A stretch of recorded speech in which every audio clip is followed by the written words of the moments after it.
கண்ணீர் வடிக்கிறேன். எனக்கு இந்த சோதனையை நீக்கு யா அல்லாஹ்.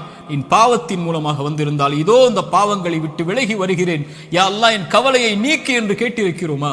அல்லாஹ்வுடைய தூதர் ஸல்லல்லாஹு அலைஹி வஸல்லம் ஒரு நபித்தோழரை பார்க்கிறார்கள். பள்ளியில் தொழுகை அல்லாத நேரத்தில் அவரை பார்த்து கேட்டார்கள், ஏன் தோழரே பள்ளிக்கு வந்திருக்கிறாய் இந்த நேரத்தில்? அவர் சொன்னார், யா ரசூலல்லாஹ், கடன், யா ரசூலல்லாஹ், கவலைகள்.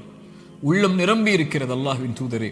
அல்லாஹ்வுடைய தூதர் ஸல்லல்லாஹு அலைஹி வஸல்லம் சொன்னார்கள், நான் உனக்கு ஒரு துஆவை சொல்லித் தருகிறேன், அதை நீ ஓதினால் அல்லாஹ் ரப்புல் ஆலமீன் உனக்கு இந்த சோதனைகளில் இருந்து வெளியேறக்கூடிய வாய்ப்பை அல்லாஹ் ரப்புல் ஆலமீன் உனக்கு தருவான்.